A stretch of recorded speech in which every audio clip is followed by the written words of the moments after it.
La pandemia actual de COVID-19 es producida por una cepa mutante del coronavirus, el SARS-CoV-2, el cual ha generado en todo el mundo una severa crisis económica, social y de salud. Esta pandemia se inició en China a fines de diciembre del 2019, en la provincia de Hubei, en Wuhan, con un inicial reporte de 27 casos de neumonía de etiología desconocida. Ya en el 7 de enero del 2020, el Ministerio de Sanidad de China identifica al nuevo coronavirus como posible agente etiológico.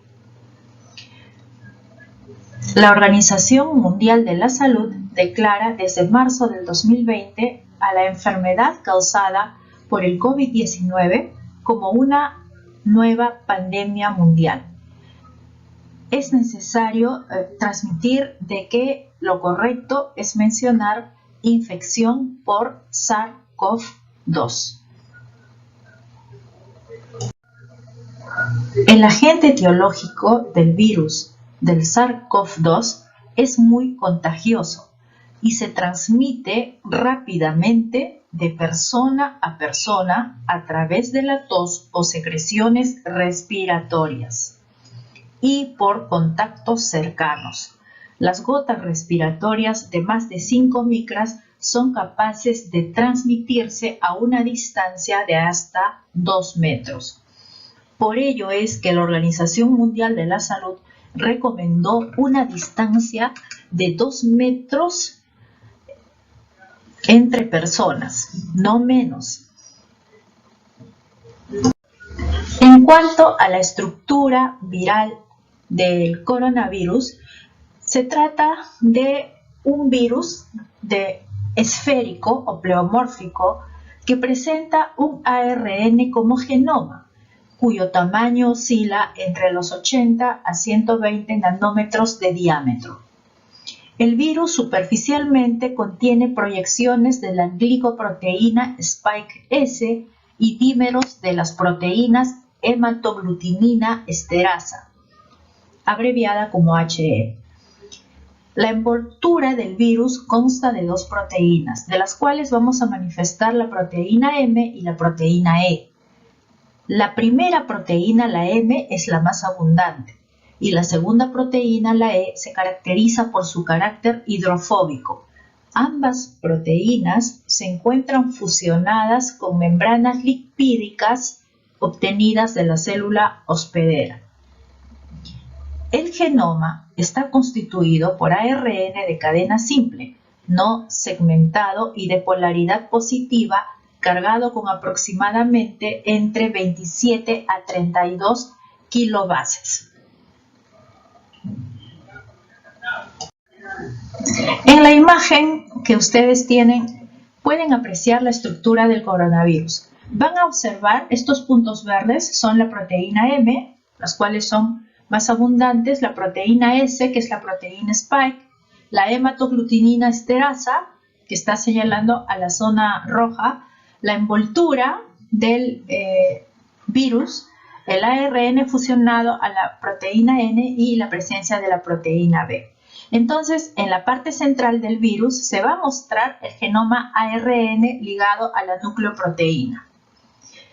A su vez, en la zona periférica van a encontrar la glicoproteína S, así como los dímeros de hematoglutinina esterasa y acompañados por la membrana M y las proteínas de envoltura E. Entonces, esta es la estructura que tiene el coronavirus, que es un virus rico en proteínas, a través de las cuales se fijan a las proteínas celulares del hospedero, ¿no? Entonces, las vacunas trabajan en este sentido, tratan de bloquear la unión entre las proteínas del coronavirus y la proteína de la célula del hospedero. Entonces, a este nivel actúan las vacunas que han desarrollado las empresas de Pfizer y Moderna a día de hoy. Es importante mencionar que hay diferentes tipos de coronavirus. Los coronavirus y este coronavirus, el SARS-CoV-2, pertenece al orden de los nidovirales y a la familia Coronaviridae. Estos virus están envueltos del tipo de ARN en el cual se distinguen 4 géneros. Se distingue coronavirus alfa, beta, delta y gamma, siendo los 2 primeros quienes infectan a los humanos, provocando enfermedades que van desde un resfrío leve hasta infecciones severas. El coronavirus delta y gamma afectan a aves y animales menores.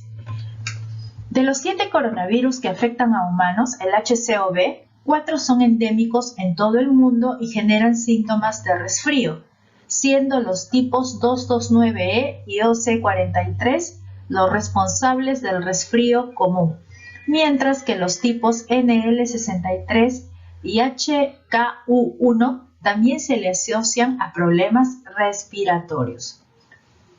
Tenemos que manifestar que los coronavirus pueden producir infección en las vías respiratorias inferiores, incluso neumonía en pacientes vulnerables, adultos mayores o personas inmunocomprometidas, y esto puede ser visible a través de las radiografías de pulmón, en el cual podemos apreciar que este coronavirus afecta notablemente a los pulmones, evidenciándose la presencia de imágenes radiopacas en estos segmentos anatómicos. ¿Cuál es la naturaleza del virus y de la enfermedad? El nuevo coronavirus repite casi el 80% de la secuencia genética de su predecesor SARS-CoV, y al igual que otros coronavirus, muta de patogenia. A día de hoy tenemos entonces que en Inglaterra el virus ha mutado. Se han encontrado entonces algunos estudios de que estaría entonces en mutación el virus del SARS-CoV-2. También hemos encontrado en la evidencia científica de que en Sudáfrica se han encontrado también mutaciones del SARS-CoV-2. Los coronavirus expresan glucoproteínas transmembrana, proteínas de pico, que permiten que el virus se adhiera y entre a la célula objetivo. Entonces, la unión es a través de las proteínas.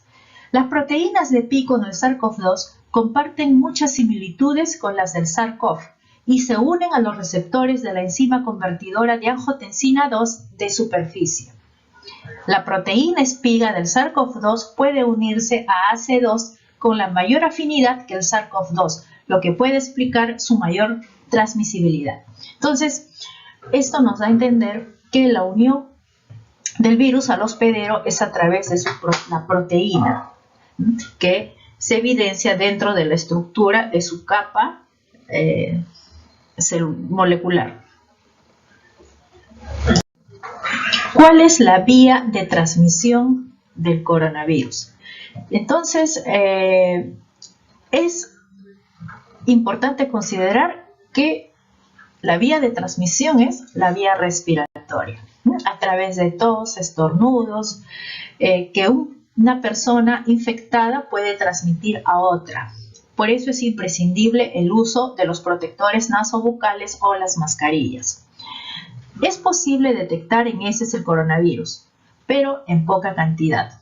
De ahí que las medidas de protección contemplan el uso de mascarillas, la higiene frecuente de las manos con agua y jabón, a lo que vamos a sumar otras medidas preventivas como, por ejemplo, el distanciamiento social y la cuarentena, ya en casos en donde se ve que la población está más contaminada y, por lo tanto, es importante decidir dentro de las políticas de gestión que los pacientes estén obviamente en cuarentena, ¿no? La gente esté en cuarentena para evitar el contagio masivo de la enfermedad, sobre todo teniendo en cuenta que hay portadores asintomáticos que no hacen sintomatología o hacen sintomatología muy leve y ellos son los que transmiten la enfermedad a otras personas. En cuanto a la clínica, el periodo de incubación del virus es de 4 a 7 días, pero el 95% de los casos es de 12 días. Sin embargo, basados en otros estudios de casos reportados en Europa, se podría establecer un rango de 2 a 14 días dependiendo de cada individuo.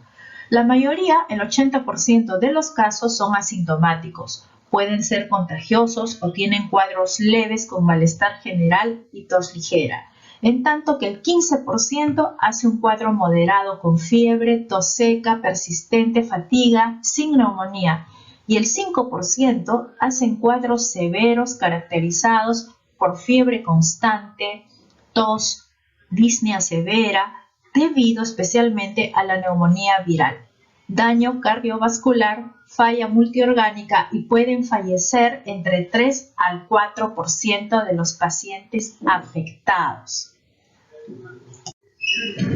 En cuanto a las fases de evolución de la enfermedad por SARS-CoV-2, vamos a tener en cuenta que en la primera semana o en la primera fase, el test de RT-PCR nasofaringeo es positivo y los anticuerpos, la inmunoglobulina M y la inmunoglobulina G, son generalmente negativos. En la fase 2, que es la denominada fase pulmonar, se inicia a partir del día 2 al día 15. Es la fase donde se complica con neumonía, presentándose signos de consolidación bilateral de distribución periférica. La serología de inmunoglobulinas M y G comienzan a ser positivas a partir del 6º día. La tercera fase, la fase inflamatoria, ocurre a partir del día 10 al día 15. No se presenta en todos los casos. Y si esto se presentara, se da especialmente en mayores de 65 años y pacientes inmunodeprimidos o con factores de riesgo, como la hipertensión, la diabetes, la enfermedad pulmonar obstructiva, la obesidad, produciéndose una desregulación con una respuesta inflamatoria exacerbada. En la infección por el SARS-CoV-2 vamos a encontrar factores de riesgo. En cualquier edad se puede desarrollar una insuficiencia respiratoria severa. La mortalidad se relaciona con la edad del 14 al 20% en mayores de 80 años. Se observa que los niños son afectados en menor proporción que la gente adulta. Entonces estamos con un 5.2% de niños que pueden haber llegado a una enfermedad grave producida por coronavirus o enfermedades críticas al 0,2%. Entonces es importante resaltar con esto que las personas de mayor riesgo son los mayores de 80 años y sobre todo personas que tienen comorbilidades, como volvemos a mencionar, diabetes, hipertensión, enfermedad pulmonar obstructiva, obesidad, que tienen obviamente el sistema inmunológico deteriorado por otras patologías. Entonces es importante que nosotros fijemos nuestra atención en este grupo de pacientes para prevenir que la enfermedad por coronavirus se produzca con mayor mortalidad en estos grupos de pacientes. La presencia de enfermedad coexistente es más común en pacientes con enfermedad grave, entonces con patologías como la enfermedad cardiovascular, diabetes, enfermedad respiratoria crónica, hipertensión y cáncer. Entonces es importante que dentro de las políticas de salud pública y de gestión tomemos importancia y tomemos interés por estos grupos más vulnerables para que puedan ser atendidos inmediatamente. En cuanto a las pruebas de laboratorio que se utilizan, debemos mencionar que la mayoría de las pruebas que existen son las que detectan los anticuerpos IgM e IgG. son reactivas a partir del 7º día de infección. Estas usan diversas técnicas como las de inmunocromatografía. El test de anticuerpos inmunoglobulinas M y G se va haciendo progresivamente positivo con el paso de los días desde el inicio de los síntomas, siendo positivo a partir del 7º día en el 50% de pacientes, en el 10º día al 70% y en el 14º día al 100% de los pacientes. Para esto debemos manifestar de que es importante resaltar de que las pruebas más importantes para hacer el diagnóstico del coronavirus son las pruebas moleculares o pruebas directas en donde se identifica la presencia del virus. Entonces, las pruebas serológicas o las pruebas de anticuerpos son pruebas que se realizan cuando el paciente ya está diagnosticado con el coronavirus y nos puede dar una idea de en qué fase de infección está el paciente para orientar las medidas respectivas antes de que el paciente tenga que entrar a hospitalización o probablemente a cuidados intensivos. Entonces, en esta diapositiva es importante y resalta que las mejores pruebas son las moleculares, especialmente las RT-PCR, cuya sensibilidad varía según el área, siendo del 93% en muestras de lavados broncoalveolar, en esputo el 72%, en hisopado faríngeo 32%, hisopado nasal 63%. Dentro de estos métodos moleculares podemos resaltar al sistema GenExpert, el cual se ha implementado para la detección del SARS-CoV-2. Esta prueba proporciona una identificación rápida del coronavirus pandémico en aproximadamente 45 minutos, tomando menos de 1 minuto de preparación de la muestra.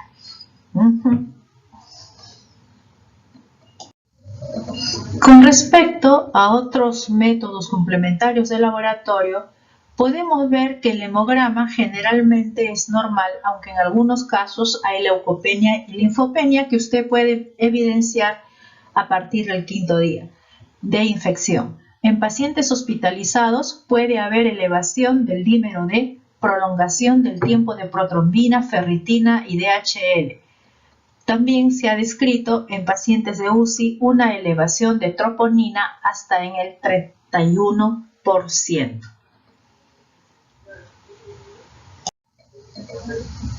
Sí se puede, a través de los marcadores,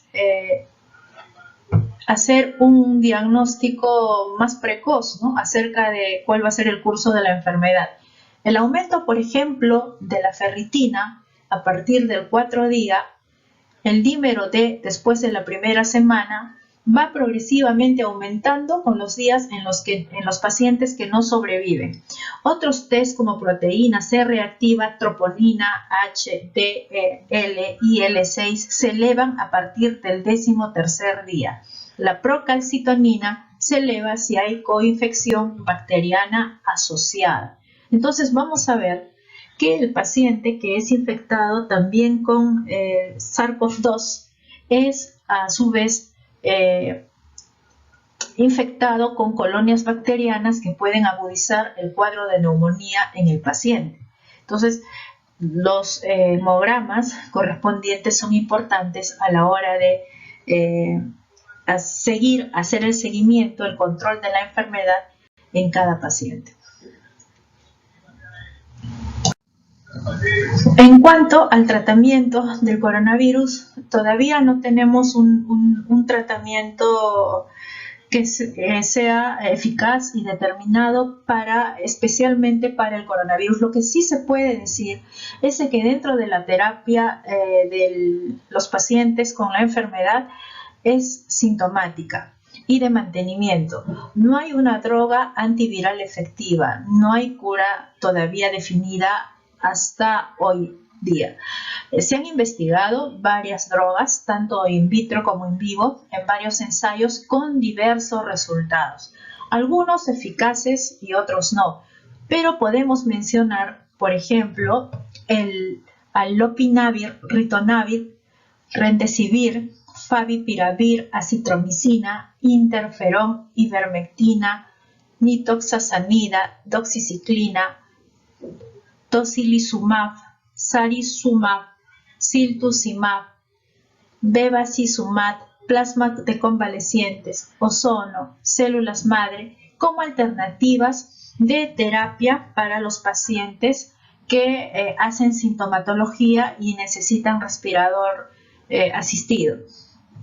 Entonces, sí se ha optado en la actualidad trabajar a nivel de las vacunas con fines de promoción y prevención de la salud. Remdesivir es un profármaco de nucleótidos metabolizado a un análogo de trifosfato de adenosina que inhibe la ARN, polimerasa dependiendo de ARN viral, que causa la terminación prematura de la transcripción del ARN. Remdesivir es un inhibidor del ácido ribonucleico. En estudios en fase 1 se ha indicado una dosis de 200 miligramos intravenoso cada 24 horas y luego 100 miligramos intravenoso cada 24 horas durante 5 a 10 días. Entonces estamos hablando de que en los pacientes hospitalizados que están asistidos con respiración mecánica, el Remdesivir vendría a ser una alternativa interesante para tratar a estos pacientes. Por otro lado, en estudios de fase 2 y 3, donde se ha usado el tocilizumab o ciltuzumab, inhibidores de la interleuquina 6 a dosis de 8 miligramos por kilo de peso y en mayores de 80 kilos, primera dosis de 600 miligramos vía endovenosa y una segunda dosis a las 12 horas.